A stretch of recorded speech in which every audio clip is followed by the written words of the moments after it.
right, welcome in, boys. We are live. Take it to the bank, Kansas. If you just watched the live show, we got Corey Heim home.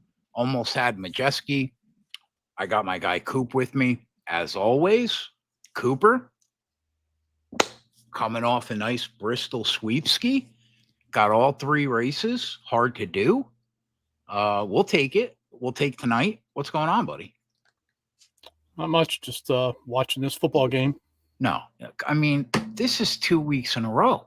I mean, can we bring the positive energy tonight? It's positive. I'm watching the football game. I need you electric on these podcasts. You know, I can't be the only guy with the electricity, Coop. Electricity.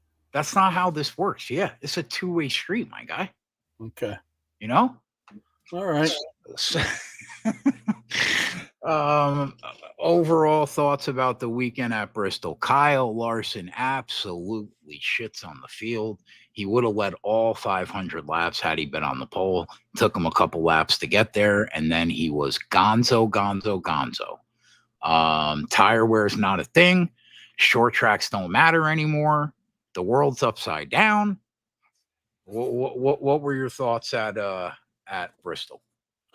I mean, I only watched the last 100 laps, so basically like 15 minutes of the race. So, yeah, I mean, I think the biggest thing that stuck out for me was, they were talking about Truex, and obviously he was up front, I think, a good portion of the first part of the race or something to that part. But then he had a speeding penalty, and it took him back to what, 25th, 26th, 27th, something like that. Yeah. Guy never made up any ground. No, and I don't think it has anything to do with him. It's just the car. Like, all the cars are going the same speed.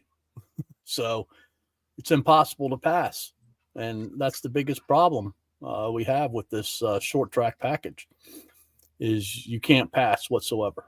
Do you think NASCAR recognizes that there is a problem, and going into next year, things will be different? I do believe, they know there's a problem. And I think they've known that for, several months now, and they've tried other things with the tires and things of that nature. It's just a matter, are they going to do something with the car? Because that's what needs to happen is the car. They're hesitant to do it, right? Oh yeah. They're dead set that if they increase the horsepower, they're not going to be able to get another manufacturer, which I don't even know if they can get another manufacturer to begin with. That's what we hear from all the drivers. Like, just put 1,000 horsepower in the car and everything will be fine. Do you agree with that? Do you think it's just a matter of horsepower? I mean, I believe the drivers. I don't know enough about it. So, but I mean, I haven't heard a driver yet say that the horsepower won't make it. They've all said the horsepower will make it. Right. But I've also heard a couple people say that if they do add that horsepower, the gap between the big teams, Joe Gibbs, HMS, and then the rest of the teams is going to get even bigger. Yeah, probably. Yeah, I don't disagree. The saving grace that they have right now is, the mid-tier to, obviously the other, competitive teams have the ability to win. So my take part out of it was that if they do add this, it's going to be extremely difficult for people like Suarez and then obviously, Burton and, those type of drivers to win a race. Well, a very different week this week. We're at Kansas, cookie cutter 1.5 miles. Over the last few years, we've seen more tire wear at Kansas than we have in the past. Mm-hmm. In terms of manufacturers, where are you at this week? How do you stack them? Toyota, Chevy, Ford. I mean, I think there's a smaller gap between Toyota and Chevy. And then there's a bigger gap, obviously, with Ford to Chevy. So my thing with Chevy is I think it's Kyle Larson or bust. I think it's Kyle Larson or bust. I mean, Elliott finished third here in the sprint. Yeah. I mean, there's some other ones. Byron could show up. I don't mind Bowman. What about KB? I mean, KB could show up. Ross Chastain, but I don't know. I think there's 4 or 5 Toyotas that I would put before most of those drivers. I don't disagree with that. I agree. Adam says Larson said temper your expectations. We're racing spec cars. Any thoughts on that? I mean, that's what they're all basically the same.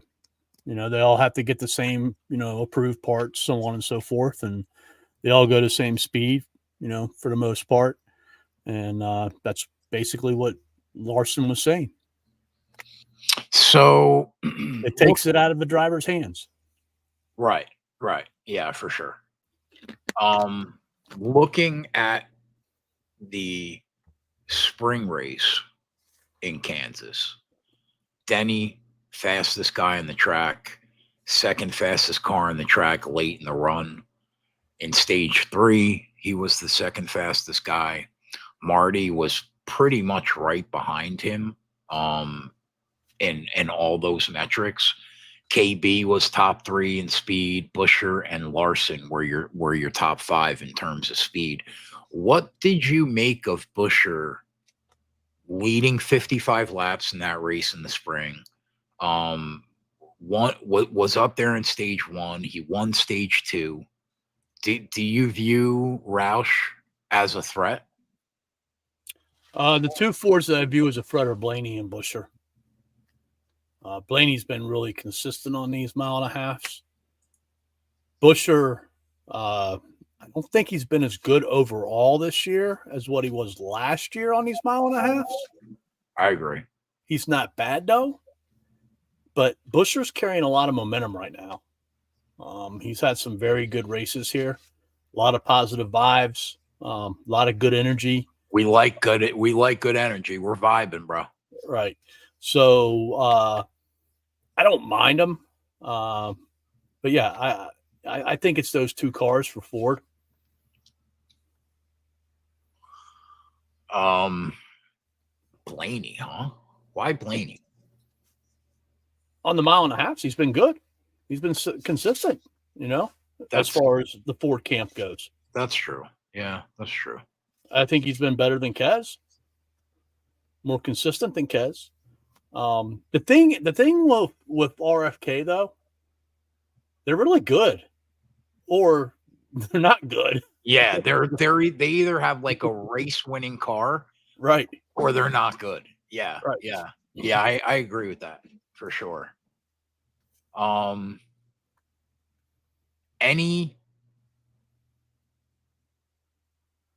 Actually, I'll wait until we go down the odds board. So let me pull up the odds.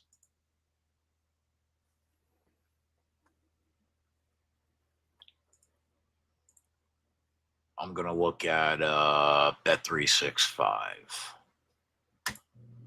Kyle Larson, your odds-on favorite at plus 350 at Bet365. He did win the race in the spring. He led 63 laps, but I mean, Denny led 71 in that race. Buescher led 55, but Larson was in the top 3 the entire day. Finished 3rd in stage 1, 2nd in stage 2, ended up winning the race. This is when all the chips are down and the playoffs start, this kid rises. We saw it last week. But he shouldn't be plus 350. I'm sure you could probably get him at a better number at another book. But Do you think he should be your odds-on favorite? Oh, most definitely. And so if you were a bookmaker at DraftKings and your job was on the line, what would you make him? 5-1. You're crazy. Why? 5-1 is like a fair number on a favorite in NASCAR. You don't think so? I think it's tough to make Kyle Larson 5-1 when he's coming off a race where he led 400 and some odd laps, and he's going to a race where he's won 2 of the past 7. He has 5 of the past 7 top 5s, and I think 6 or 7 of the 7 has been top 10. But we've seen some dominant cars on mile and a halves. You know, like, I mean, Denny hasn't won a race in 4 months, but he's like the fastest guy on the track almost on every mile and a half. So if you're putting Larson at 5, what do you make Denny? 6. Yeah. Maybe 7. Why? Is that egregious? I mean, again, like, you know, Denny Hamlin, his numbers are even better than Kyle Larson's here. Not by much, but a little bit. Yeah, I mean, they got him at 4-1. FanDuel's got him at 550. I don't know. I mean, I hate it from our point of view. But you think it's right? But from a book, if I'm making those odds, like, it's tough to make them 5-1. Do you think you have to have both those guys in your pocket if you're betting the outright market? I think it would be wise. Like, the one thing I'll say, I get it with Larson. But like Denny, I mean, it's literally like 4 months now, Coop, since he's won a race. Yeah, yeah. How many more times can they line this guy at 5-1 and us bite because he's got speed and then just not be there at the end? I mean, he's coming off a good race. He is. You know, maybe he puts the outside issues aside somehow, some way. Oh, that's another thing you brought up. Yeah. Everything that's going on off the track, which I'm sure has to affect him slightly. I mean, the thing is, all right, both of them were at a track last week that they performed well at historically. Now they're going to a track that both of them have performed well at historically. Right. So what would make you think they wouldn't do well? But like, how many tracks has Denny been at the last 4 months where he's been great historically? Just about every other one. I get what you're saying, but like, if you look, we'd have to go back and look, but I would have a hard time believing that Bristol and Kansas, maybe a Richmond, he has equal or better numbers at. Right. But there's probably not many. Yeah, I don't disagree. He's excellent here and Bristol for sure. Right. So I don't know. I mean, I think if they were like 250 under 3, I think that's kind of, you know, crazy, but I get it from, you know, the bookmaker standpoint, I guess. All right. Yeah, I mean, I think you have to be on Larson. I guess you have to be on Denny if you're going to bet the outright market to protect yourself, but God, so I don't if you don't bet Denny, what are you trying to do in the race to get him? What number are you expecting to get him at? Because we just went through a race where Corey Heim started last. They didn't move his number one bit. They're going to do the same thing with Hamlin and Larson. They're not going to move their numbers. I agree. I agree. And if they do move their numbers, more than likely, you're not going to want to bet them. You know what, though? Here's the one thing I'll say. We might get a slightly worse number, right? But at least we'll know, like, what's going on in the race, and we have an endless plethora of options to tie one leg to him on Sunday to get the price better. Correct. You know? Correct. Oh yeah, definitely. So I don't know. I think it would be hard to feel good going into that race and not having one or both of them. Only one of them, not both. All right. After Denny, Tyler Reddick, 8-1, probably the most consistent guy. Yep. This year on 1.5 tracks, or just this year, probably. Period. Correct. 8-1 feels kind of fair for him. Oh, has he won this race? Last year. Obviously, he's going to qualify well. We know all the Toyotas are probably going to qualify very well. Where are you at with him? Like after Denny, is he your number 2 for Toyota? Yes. Yeah. I mean, he 23XI. Like when you go to like Dover and HMS is really good. You go to Richmond and Joe Gibbs is really good all the time. Like you don't hear like other teams really when you go to that track, they're really good. But like 23XI is really good at Kansas. 3 different drivers have won here for them. Bubba won here too? Bubba and Kurt Busch. Yeah. I remember that Kurt Busch race. So they just have something figured out here. So got to be on Reddick, I believe. Bubba did not run well in the spring, though. Yeah, Bubba has not run well in the last 2 Kansas races. After Bubba, Chris Bell, 12-1. To me, he feels like the dark horse. I agree. He feels like the guy that can be like, oh, Kyle Larson and Denny Hamlin. Okay, hold my beer. Yep. And just shit all over this racetrack. Yep. Right? Definitely. Yep. Yeah, 100%. I'm with you.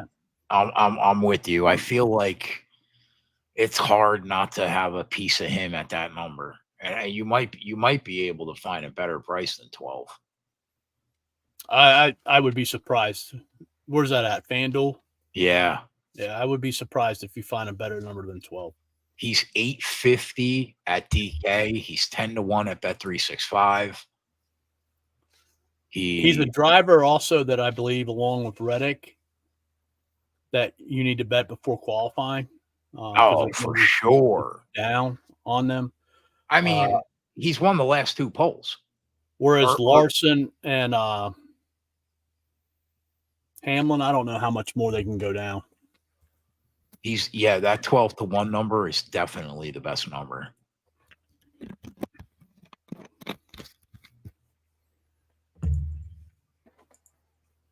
I mean, so we've talked about 4 people, and we have interest in all 4 people. Correct. So the odds makers are doing their job, I guess. After Chris Bell, Will Byron, 13-1. This is the first guy where it's like, could he show up and have something? He could, but I would have to see it on the track, I think, first. Yeah, I mean, you talk about like Hamlin not doing well. Like, when was the last time Will Byron won a race? He wasn't even relevant. Like, I don't think you and I bet him maybe for like 2 months straight. Yeah, I mean, just something on that team's not clicking. But at the same time, they have the ability to make it click at any time. We did get on him, I think, like last week or the week before, like recently. But before that, we weren't on him for a while. Yeah, I mean, What's the best number? What's FanDuel got? 13? They have 13. Bet365 has 9. Yeah, so 13 is probably going to be the best number. But a couple weeks ago, he was in the 18-20 range. Mm-hmm. So it's tough. He could definitely be there.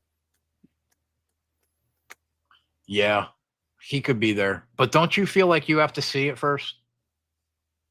I do. I agree with you. After him, Chase Elliott. What's up, John Boy? 14-1.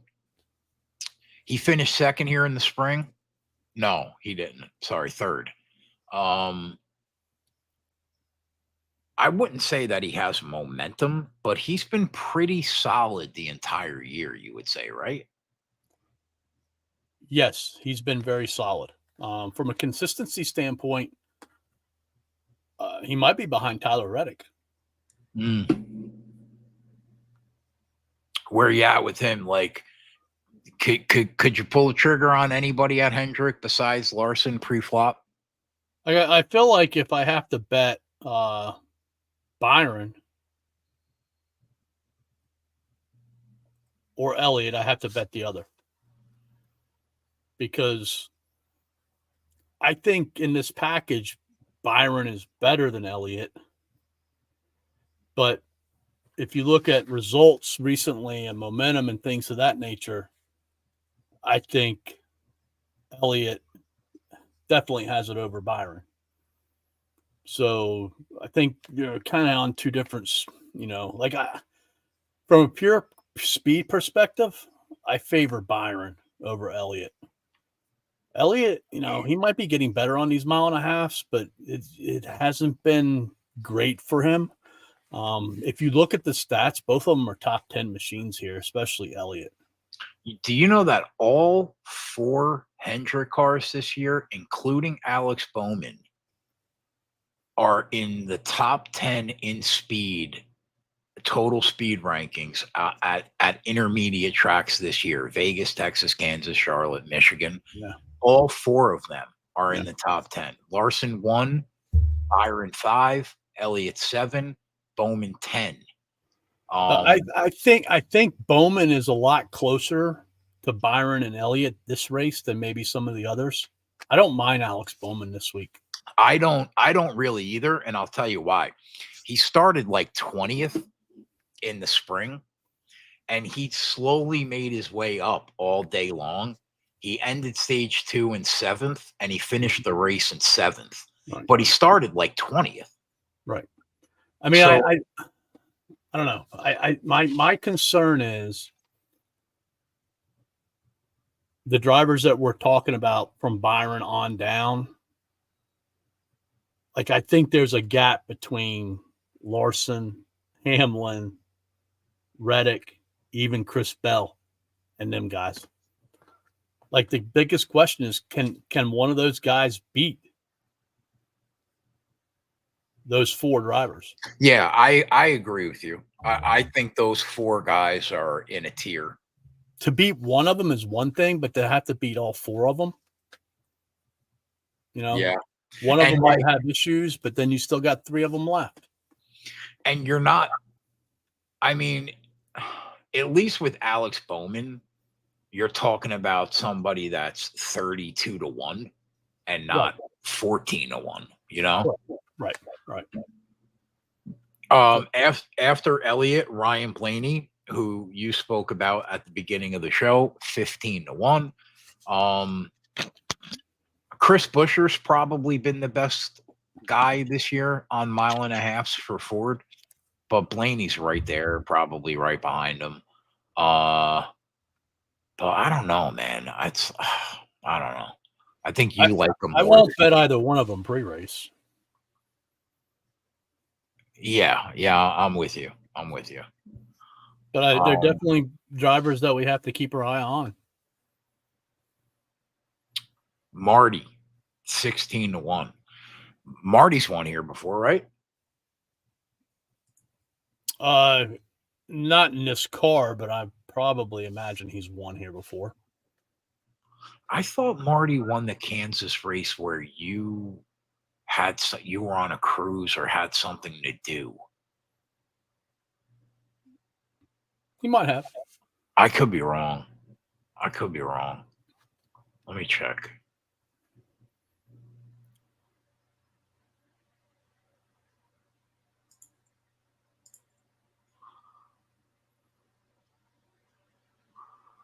Not last year.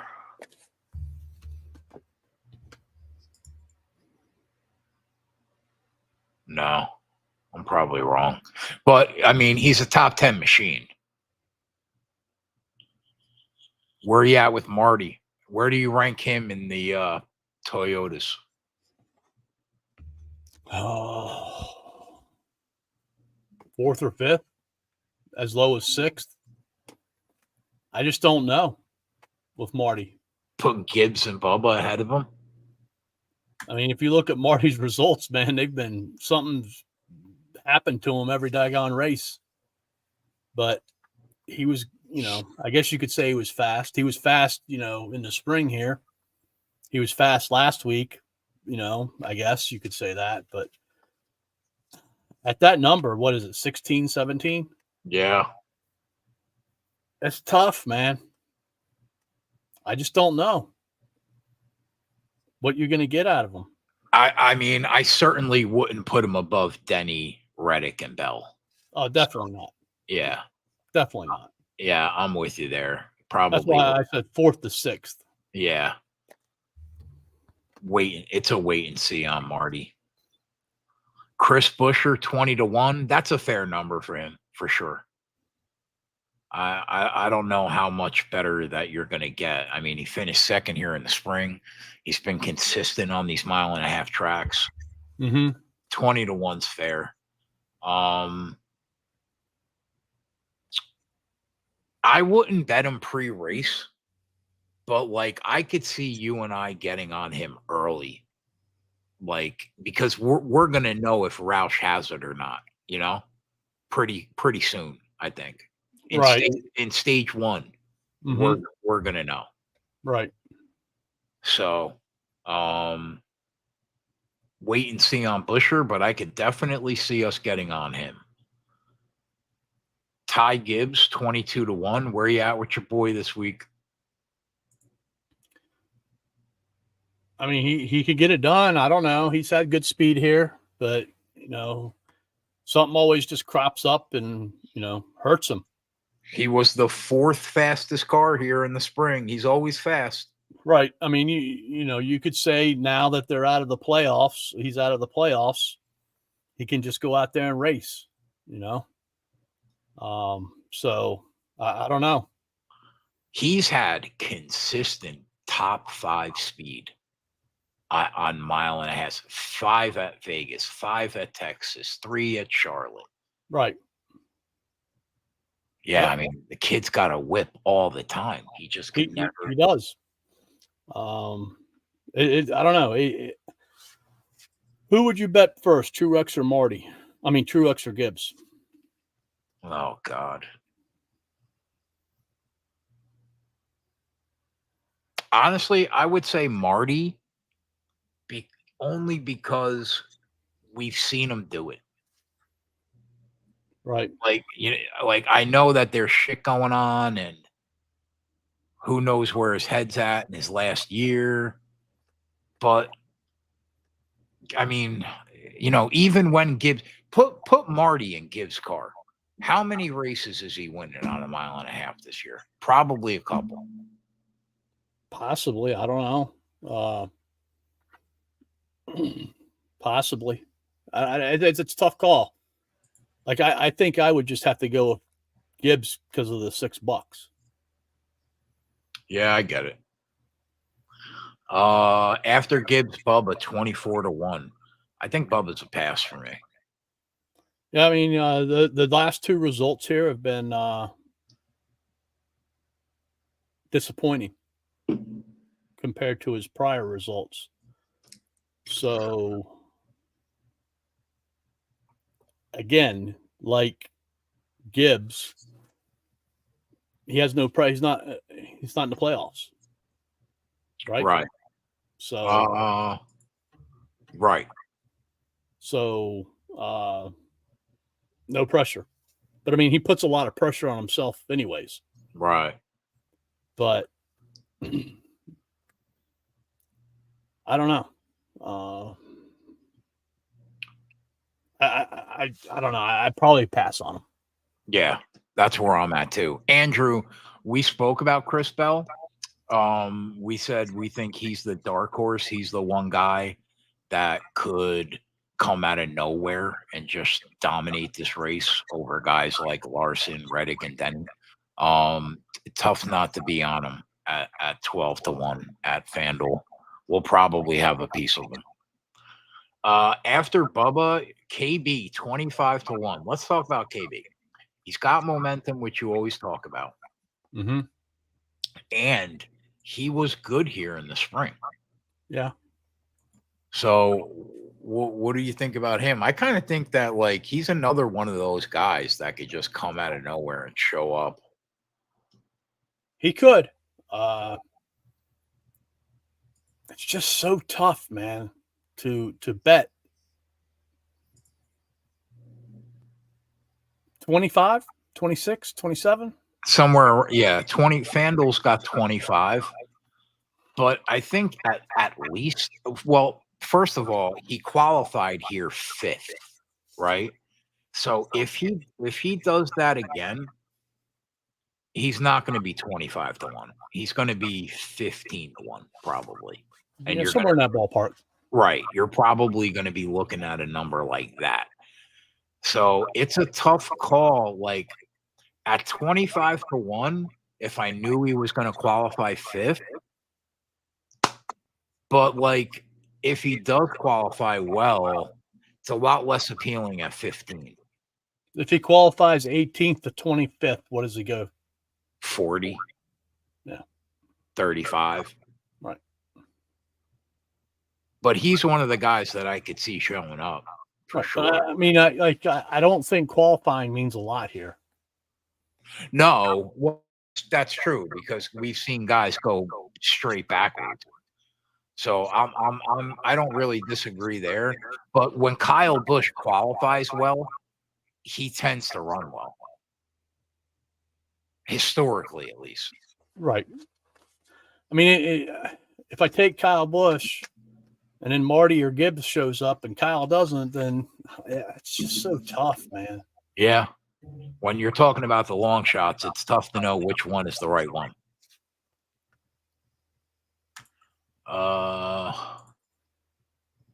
After KB, Keselowski's been a disappointment. I mean, the only race that I can even think of off the top of my head where he ran well on a 1.5 miles is the race that you and I got fucked, right?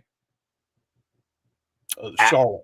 When he was going to pass Bell and they called it. Charlotte. But other than that, has he really run well this year on 1.5 miles? I don't know. We'd have to look at Las Vegas and previous Kansas. And let me see what.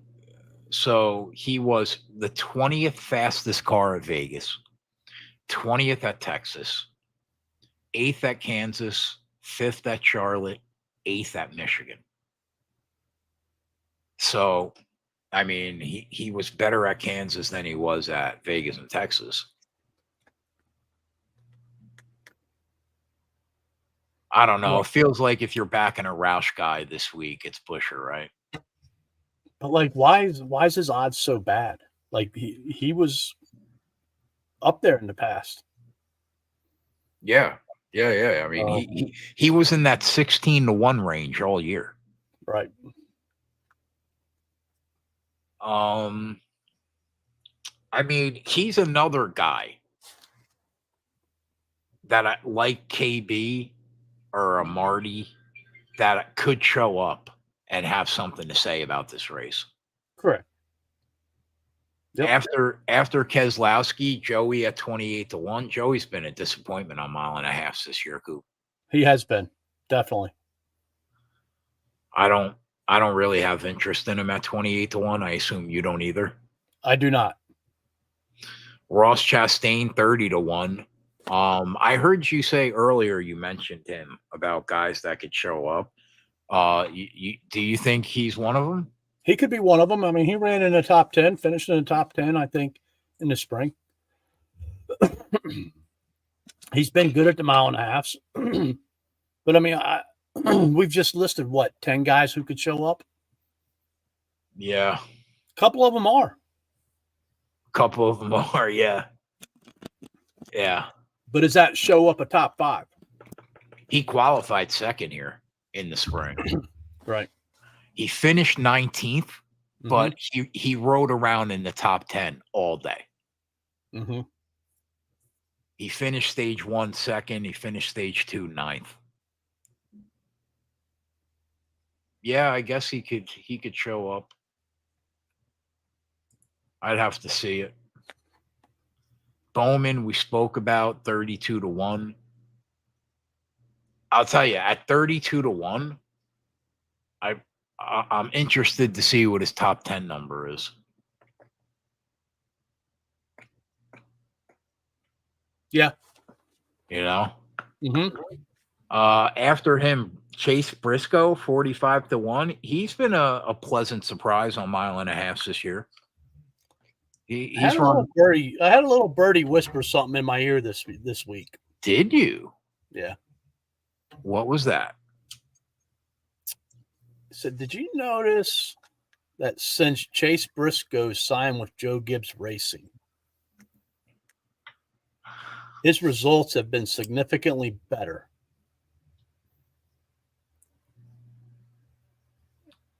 And there might be something to that.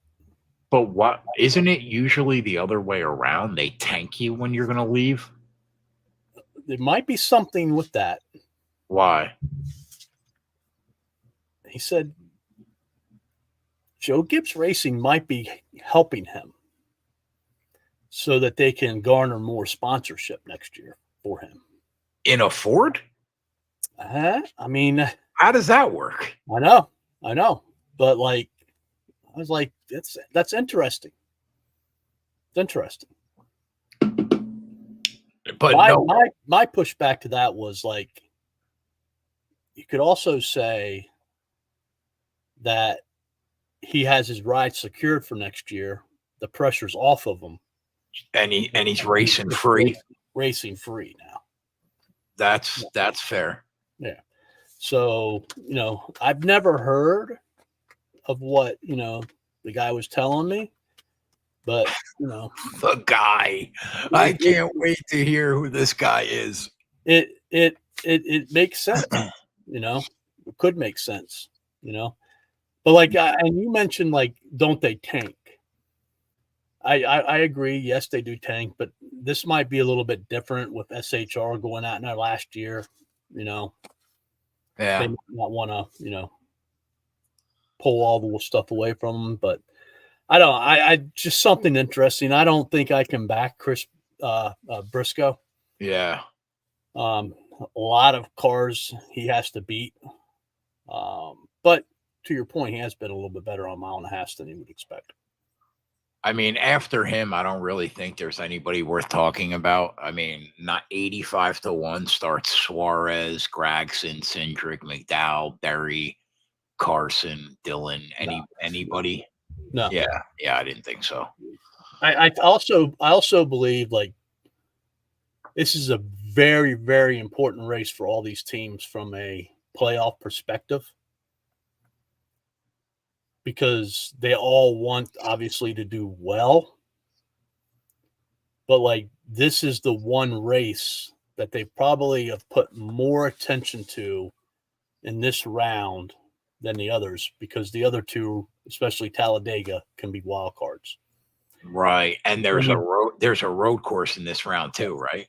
Right. And you don't want to have a bad race this weekend going into those two. So I don't want to say they're going to be more cautious,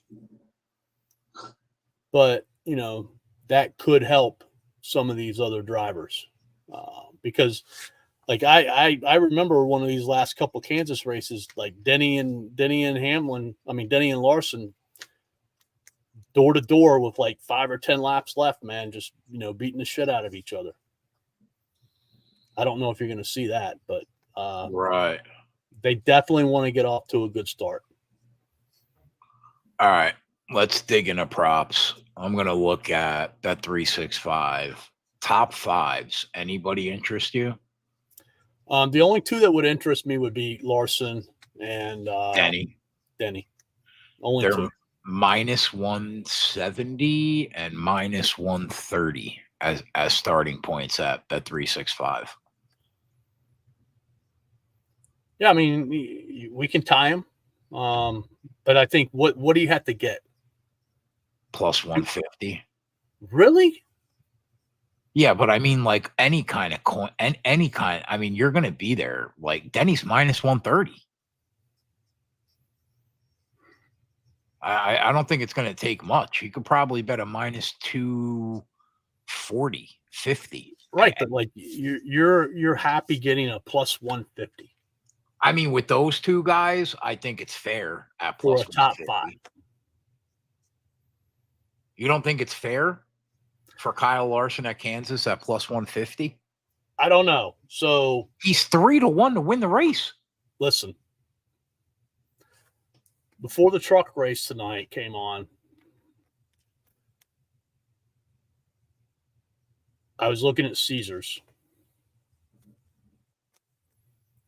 And Caesars had what I felt a mispriced number on Corey Heim top 5. It was minus 165. Okay. Like DraftKings was like minus 370. And I was like, I got to tie this top 5 to something. Okay. So I looked at Larson and I looked at Hamlin and I said, top 5. Then I looked at it. I've got, I think, 142 and 162 or something like that. Okay.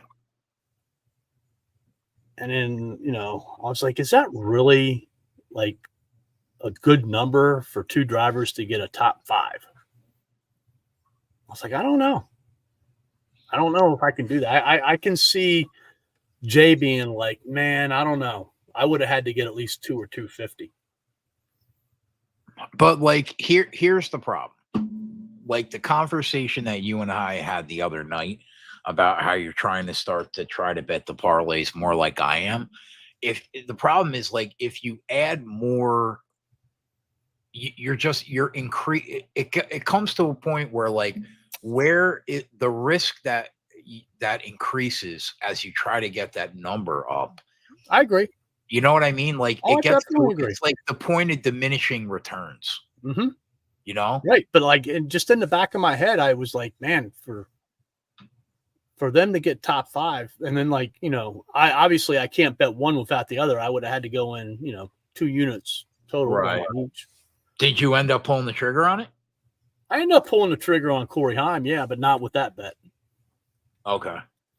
Then I looked at like for both of them to get a top 10. It was like 130 plus 130. For both of them to hit the top 10 plus 130. Tied with the Heim top 5. Both of them? So all 3 of them in one parlay? Correct. Heim would have been a top 5. Larson and Hamlin would have been top 10s. That's rough. I mean, like you say to yourself, how did these two guys not top 10? Correct. They have in the last 7 races. Right. But shit could always get weird. Right.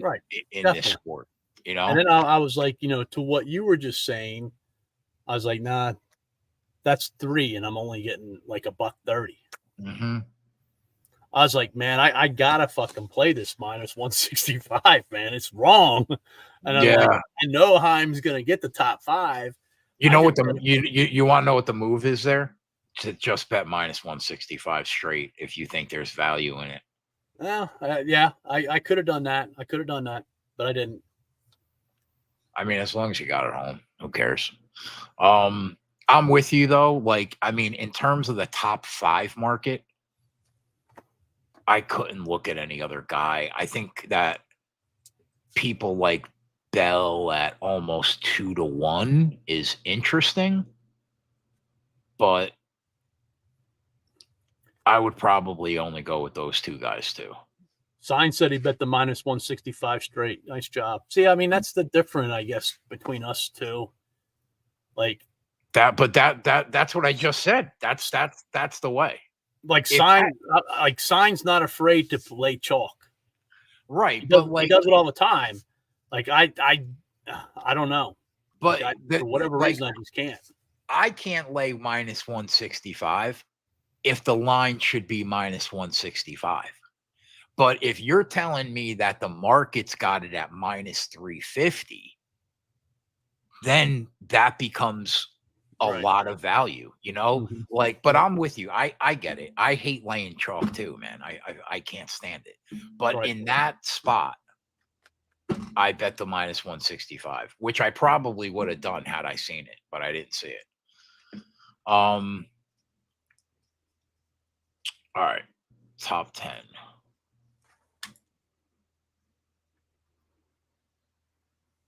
So, like the top 10 market, I think like the 4 guys that you and I think are a tier above would probably be the only 4 guys that I would be willing to bet unless I was taking a shot. But like Alex Bowman's 30-1 Coop, and he's only plus 160 to top 10. I mean, what do you want? 220? Is that too much? Is that too much? Is that too much to ask for? You can get there easy.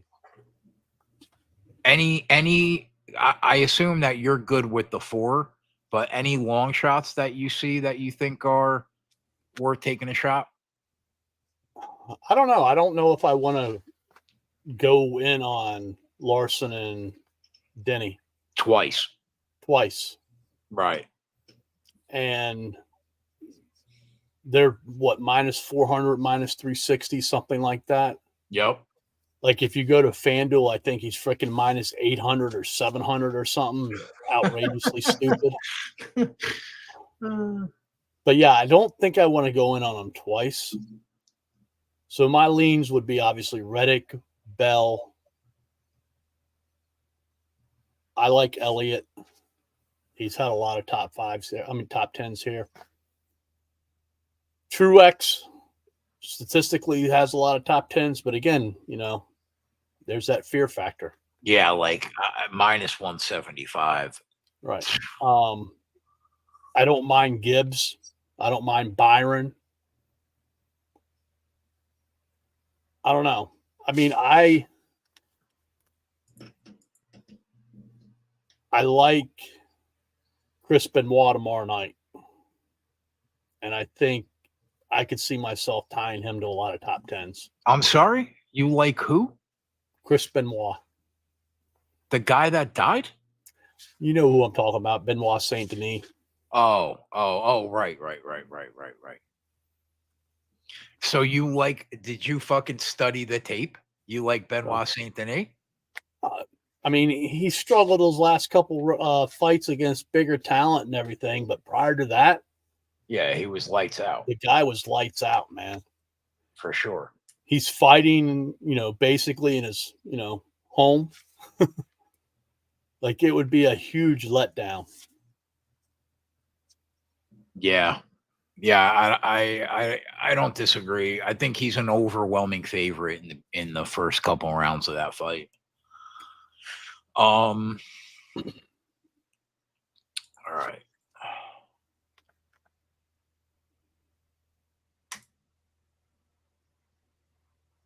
I mean, was there anybody else? Like, I get what you're saying about like Bowman, but like, I just feel like if I go Bowman, I got to go Gibbs. I got to go Bubba, you know? Yeah. I don't know. KB too. Correct. Yep. KB too. Winning manufacturer, Toyota and Chevy, plus 120 and plus 150. You like getting the numbers up on them? Yeah, I tried today. Failed miserably at it. I knew it was a tough bet, but based upon the statistical numbers of what I was betting and then what I would be able to get out of it, I thought, I'll waste a unit on it and see what happens. And it would set yourself up, really good for Sunday. So, Right. Yeah, I don't mind it, but it's you again, we go back into what we were just talking. You got to have 3 or 4 legs to go with it. That feels like the play, man. Like, there are so few Fords that can win this race. You gotta, because I looked at it too from this perspective of like, I think I got 135 and 150 on them, and I, thought about, what about HMS? What about JGR? Right. I can get better numbers, but like I was like, it's 20 to 30 cents. Right. Like, if I'm just gonna go for it, like I want the whole Chevy, whole Toyota versus just the teams. Same. Yeah, I totally agree with that. I'm definitely going to try to get a couple tickets in my pocket to get the numbers up and use Sunday. But I mean, you have 2 choices with that.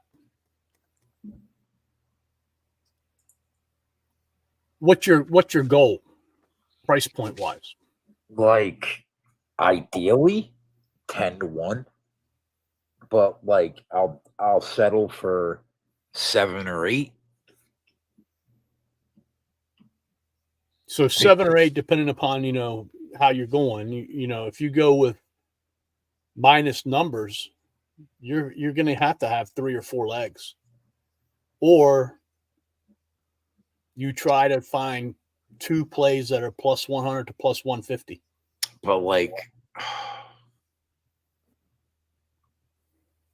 yeah, because the numbers are so low.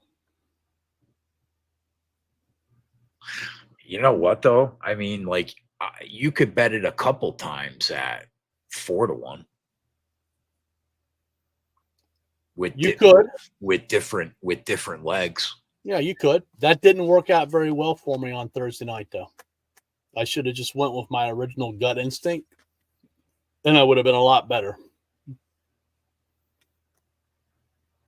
I can't believe that Lamb didn't get 100. I'm still thinking about that. All right, I'm definitely going to be on Toyota and Chevy for sure. Coop probably is too.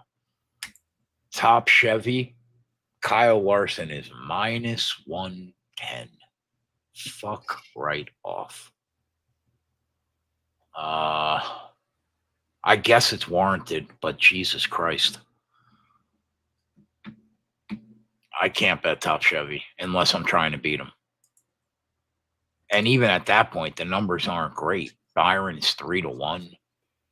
Elliott's 5. Bush is 8. Bowman's 12. Those are probably the only 4 guys that could beat him. It's not worth it. You don't think Bush or Chastain could beat him? Bush, yeah. Chastain, I don't know. I'm not feeling him this week. But tire wear is the thing at Kansas now. So he's been better with tire wear. I can't bet this, though. I just don't want to. I don't want to. You would have to invest a couple units trying to beat him. You could get killed. Yep. Top Ford, I can get behind. Yeah. Just Busher and Blaney, though. You don't think Briscoe's live? How much you going to invest? I think if you take Briscoe, you got to take Keselowski. Why? Why can't you just take 3? Why do you have to take his? Always that fourth one that you don't bet, man. I don't know, man. I mean, like, is there much difference between Briscoe and Kozlowski? I Like, you guess could make a case for both of them. I guess you can, but it's half the price. It is. For me, I think it's just take my shot with Blaney, take my shot with Busher, get them up to 4.5 to 5 each, and hope they win. Yeah, I can get behind that. Oh, I have interest in Top Toyota because these numbers are wrong. I don't think that Chris Bell should be almost 5 to 1.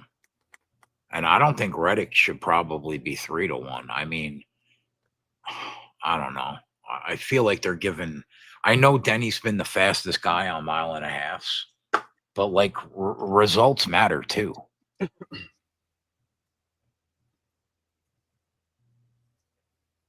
Yeah. Like, if you go back and you look,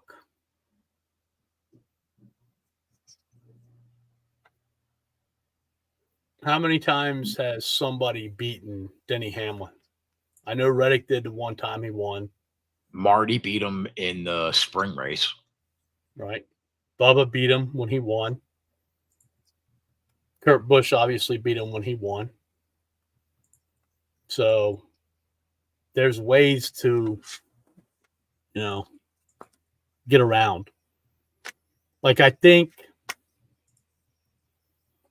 it's he wasn't the top Toyota in 3 of the last 4 races at Kansas. right.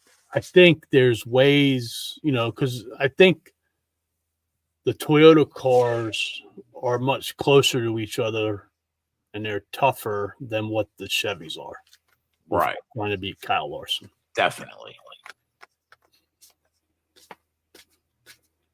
Yeah, I mean,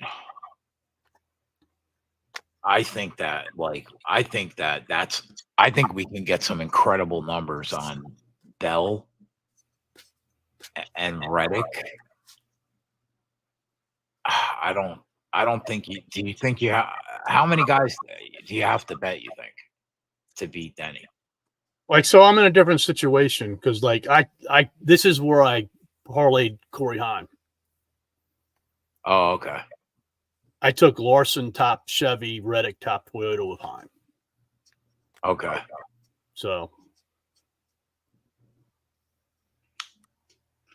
and for me to hedge, like, I can't go too much into it.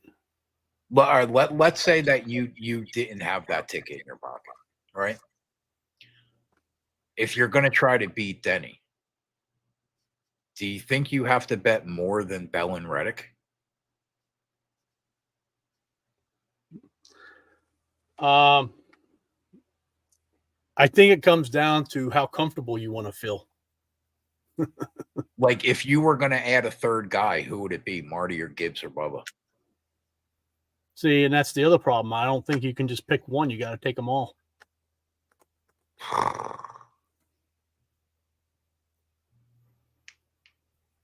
Because if you don't, you're going to be staring at the ceiling. Do you think you have to bet Denny too? Or do you just try to beat him? Well, I mean, I think you could say, what you did with Kyle Larson. Like you said with Kyle Larson, I don't want to get too invested with this 2 to 3 to 4 units and he could bury me. Right. Denny can very easily do the same thing. True. But based upon what you just said, I mean, 3 out of the last 4 times, he hasn't been the top Toyota here. Right. But still, in the back of your head, he could bury you.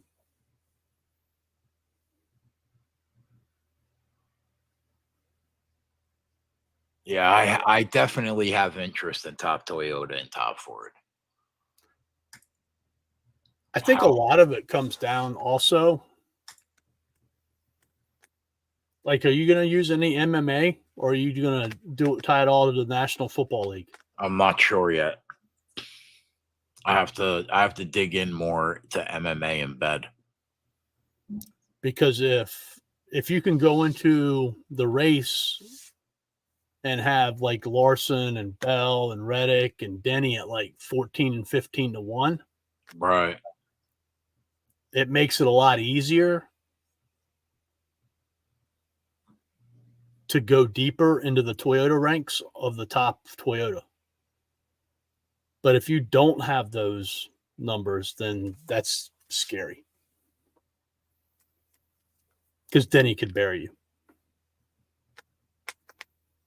Meyer said, "Are we fools for not betting Sheldon Creed top 5 tomorrow?" Yeah, 150, I don't know. Team of race winner, I don't really have any interest in because I'm probably going to bet the manufacturer. Yeah, I don't think you can go with both. I think you got to pick your poison this week, one or the other. Like, I mean, even the number on Roush at 10 to 1, like both those guys are 25, 30 to 1 or 20 and 30 to 1. Right. Yeah.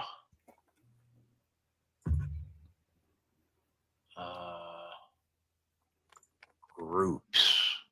I got to go to the bathroom. I'll be right back. You be right back. Signed. Should I bet that decision? Is it a winner?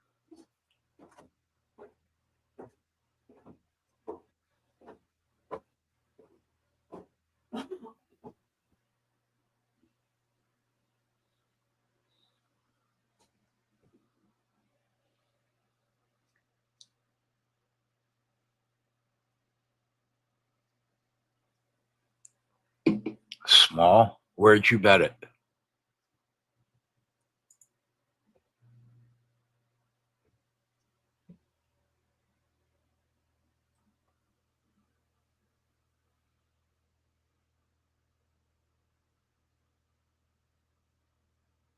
"13 top 5s this year, finished 3rd.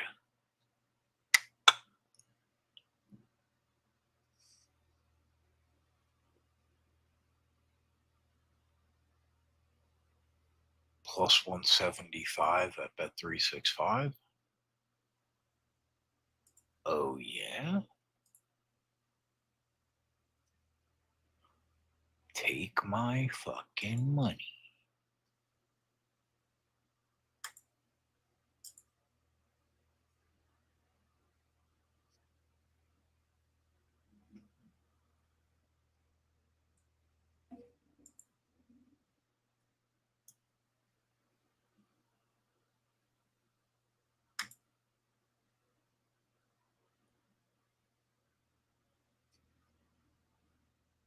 All right, I'm in. I bet it for 1/3 of the unit.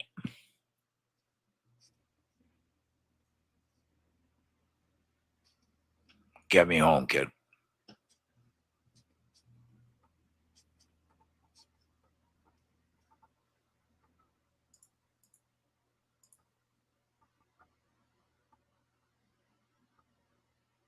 Meyer, we got to bet Toyota and Chevy this week.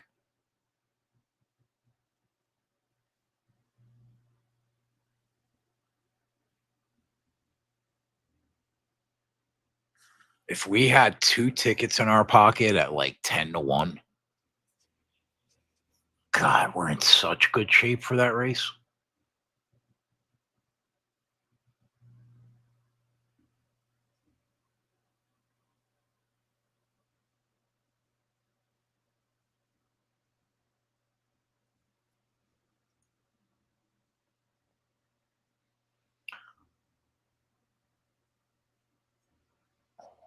We're going to have to get weird. All we are is weird on a Sunday afternoon, Meyer.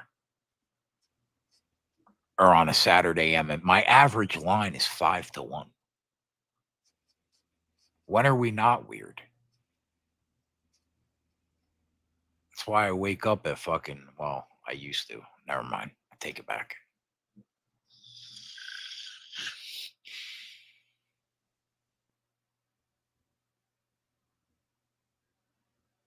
All right, back to NASCAR.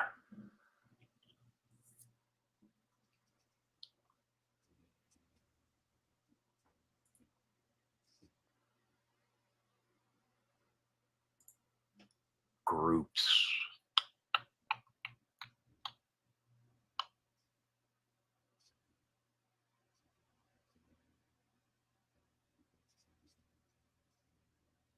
Wow, they're tough. At Bet365, I don't see anything.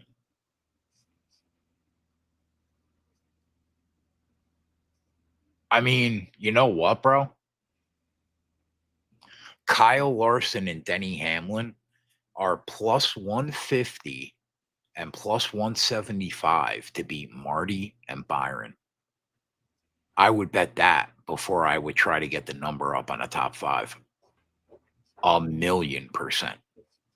Because you're already at plus 150 and plus 175, and you only have to beat 2 guys. 2 guys that could very well not even be good. Coop, did you hear what I just said? Just 150, 175, 2 guys that aren't very good. So we're talking about trying to get the number up on a top 5, right? You can't win both. That's true, signed. That's true. But you're only going up against 2 guys though, bro. And you could probably get that number to 4-1. Like Kyle Larson and Denny in stage 1 at Bet365 are plus 150 and plus 175 heads up against Marty and Byron. Hold on. Stage bet? No, group. Oh. Kyle Larson and Denny, Byron and Marty. The numbers aren't great, but I mean, we can double them.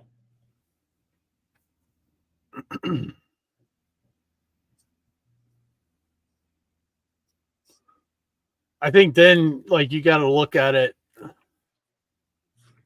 You either take your shot at them winning that group or the top 5. Or the top 5. And the group has better numbers to start with. Right. And you're only beating 2 guys. You're only beating 2 guys versus, 20 others. But Sign said you can't win both, but you can win both if they both top 5, which is a fair point. Right, but like, how deep do you want to get into it? Right. Statistically, it says it's good for you to get in deep on it. But Reddick plus 150, Bell 250, Elliott and Busher. That's a tough group. I don't see a lot that I like in these groups. I'll tell you the one I do see that I like. If Ty Gibbs is fast and he just doesn't shit the bed, 3-1 is a fair number in that group C. Who's he up against? Blaney, Bush, and Keselowski.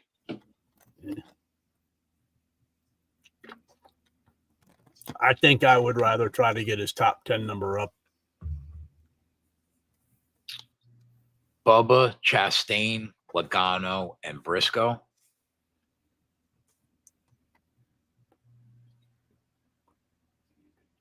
No. I mean, when I looked at groups earlier this week and head-to-heads, the only one that came to my mind was Carson Hocevar over McDowell.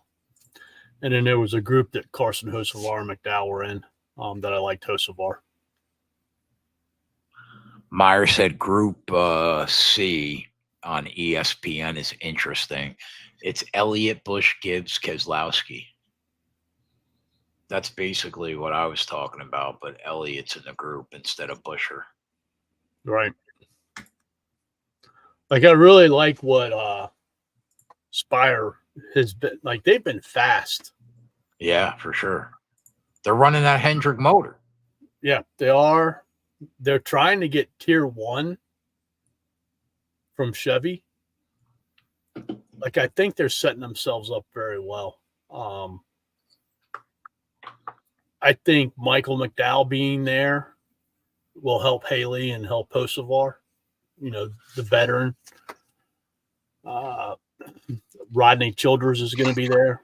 I really like what they're doing for the future. But, yeah, they have been very fast.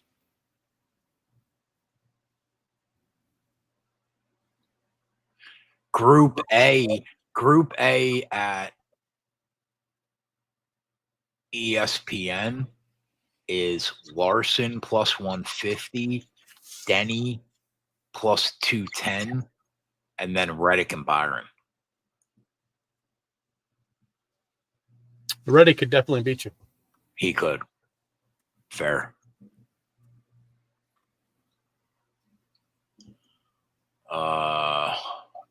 Like out of the ones who was it?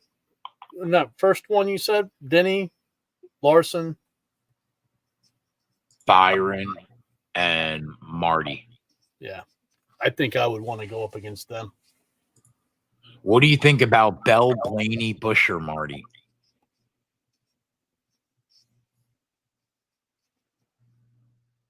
I mean, you're just looking at Bell? Yeah, he's 220.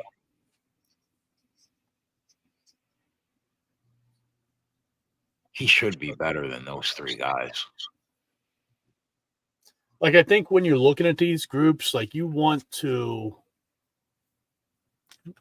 like, especially Toyota, like, you really don't want Toyota versus Toyota versus Toyota. Like, you want more Fords.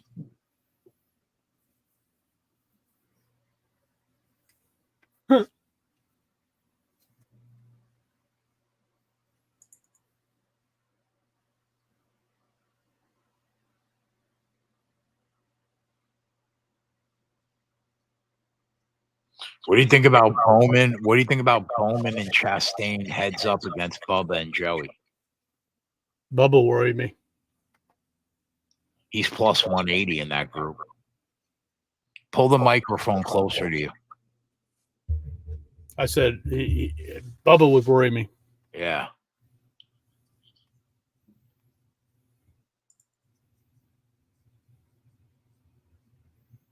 I don't know. I think other than that first group you mentioned, I would just rather shoot my shot on the other stuff we talked about earlier. Yeah, I don't see anything that I like, really. Because, like, when I looked at them this week, like, you either had the top tier drivers against each other or the bottom tier drivers against each other.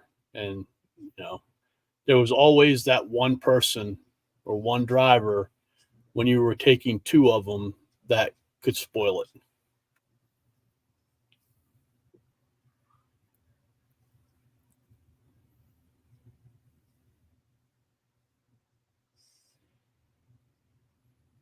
I guess that's it, my guy. Any matchups you like? No. Other than that, Hocevar, I don't mind him. What about qualifying? I gotta bet Bell. I think if I'm going to take a shot, I just want to take a shot on him because I don't want to get killed. But he's won 2 of the last 4. I can get fucked by Reddick or Denny. I feel like it's going to be a Toyota. But it's like, how invested do you want to get? I'd rather just bet a unit on Bell, and if he gets there, he gets there. Where are you at with qualifying?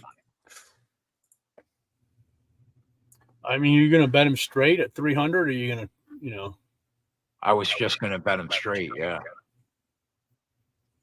You fucking lunatic. Looking to parlay qualifying? No, I mean, just to get the number up on him.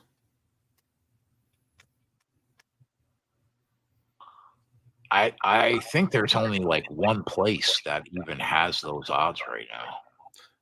Yeah, 365's hit and miss with them. Caesars has Bubba to win the pole at plus 575, and BR has him at 25 to 1.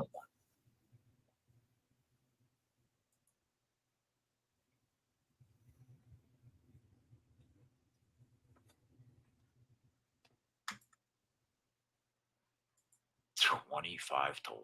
That's crazy. I haven't looked at the groups. Is there anything stick out about them? So this is what we got. We got Chase, Denny, Bowman, Byron, Reddick, Gibbs, Chastain, Keselowski in Group A. We got Larson, Bell, Blaney, Briscoe, Cindric, Logano, Priest, McDowell, Marty, Busher, and Bubba in B. I think B's easier, for sure. Bell's in B.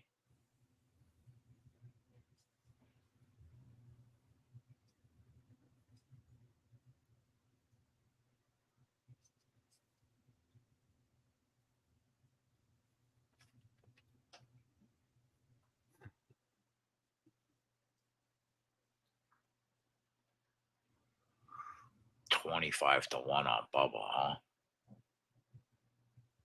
How's he qualified here?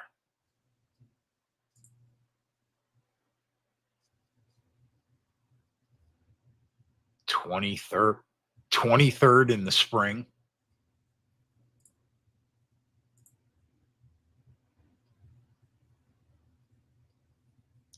Tenth the year before.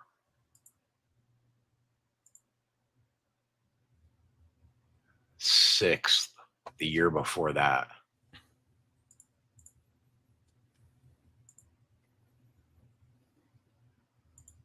What's Reddick done?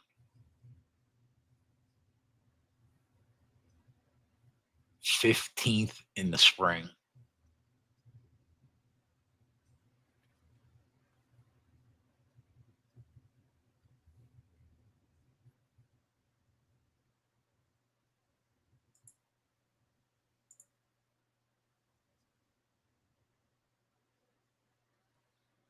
Fifth in 2023.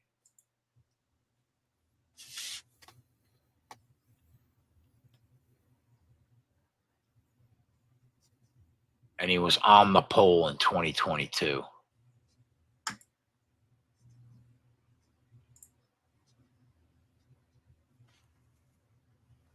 Larson qualified 4th. Who are the pole winners? Is it all Toyotas? Yeah, Bell won 2 of 4.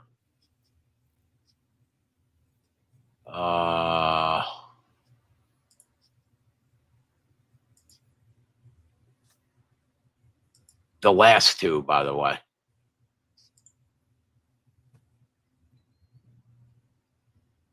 Oh, maybe not the last 2. 2 of the last 3.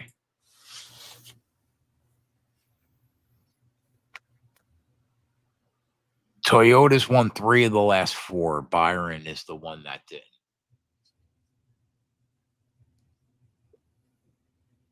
Kyle Larson, though, qualified 2nd, 4th. We might have to bet him, too. He's in that soft group.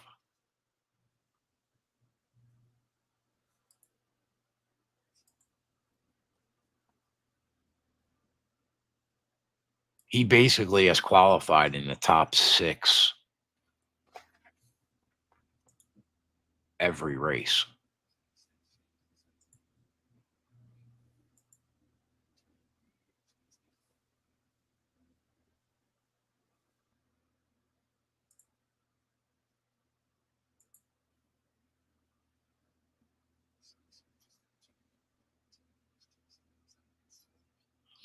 Chastain qualified 2nd in May.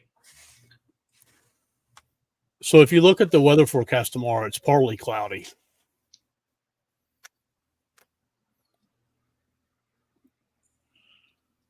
Like, does that take you off of it? Because obviously you have no idea what it's going to be like, but could it be one of those qualifying sessions where the sun comes in, the sun goes out, the sun comes in, the sun goes out, and it really depends upon when you went? Could be.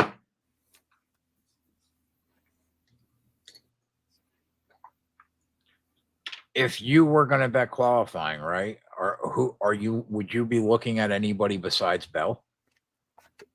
It's tough not to bet Larson too, looking at where he's qualified. I mean, if I was to bet qualifying, I would have to go with Bell, Gibbs, And Reddick.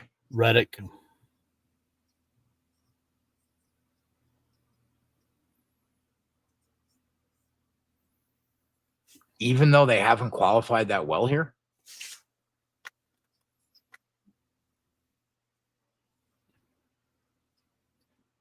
I mean, who were the other ones that won? You said Bell, Byron, and Reddick, I think. Or no, Chastain, I think. Meyer, no, it was a Toyota. Who was the other Toyota, Marty? Meyer.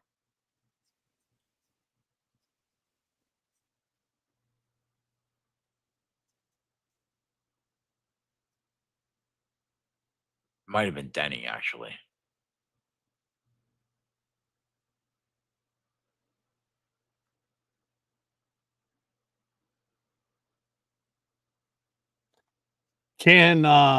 Reddick and Bell.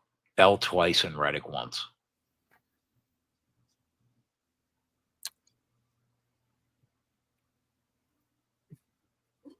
if you look at last year, were the same drivers in the spring, the same drivers in the fall, or was it a big difference?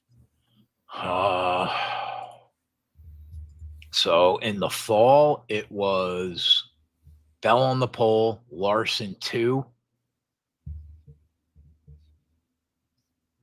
Marty 3, Elliott 4, and then in the spring,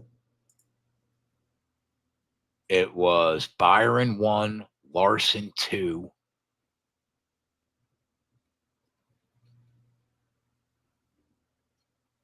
Bell 12, Reddick 5, Chastain 3, Marty 4 again. So they really don't correlate to each other. Well, Larson was second twice. Marty was fourth twice. But Bell had the pole and then finished 12th. And who were the top 4 this spring? This spring it was Bell on the pole, Kyle second, Noah Gragson third. No, I'm sorry. Let me start over. Bell on the pole, Kyle Larson fourth, Noah Gragson third, Ross Chastain second.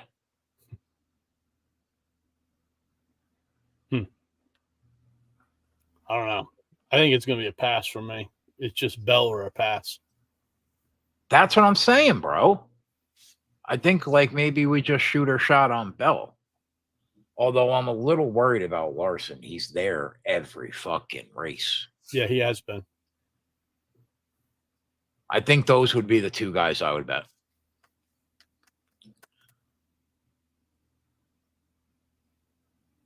And if I get beat, I get beat.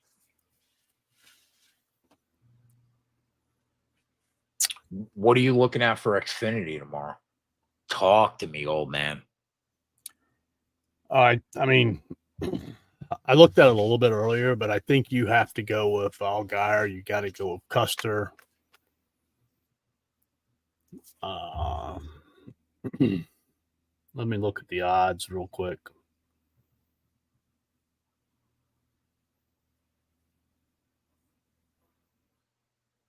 God, it feels like Allgaier just never gets there, though. Yep, you're exactly right. Always has a monster, never gets there. His pit crew, man, they're going to write books about that pit crew. Yeah, Chandler Smith, I think.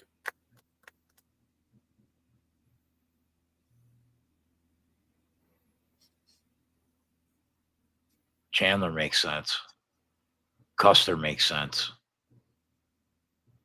I don't mind Sam Meyer. Allgaier's so tough to get behind, though.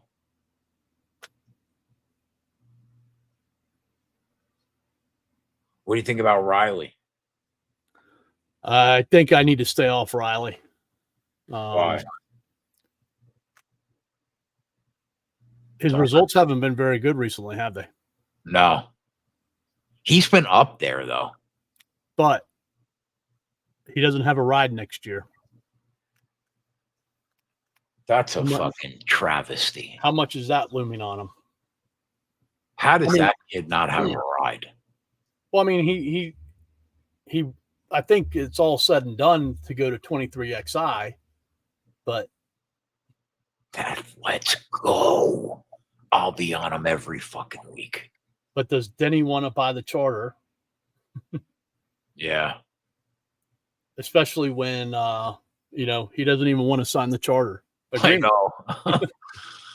So I think Riley's got a lot on his mind. Custer's been very good on 1.5 miles this year. Yeah, I mean, I think my 4 would be Allgaier, Custer, Smith, and Sammy Meyer. Good old Sammy. You notice how you and I don't say Sammy Smith much anymore? Yeah, I mean, he just hasn't fit well so far in that car.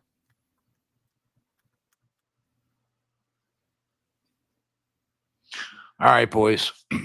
You know where we're at. Big day tomorrow. Big day Sunday. We're going to be streaming our dick off 20 hours. Here we come. Hit the like button. Subscribe to the YouTube channel.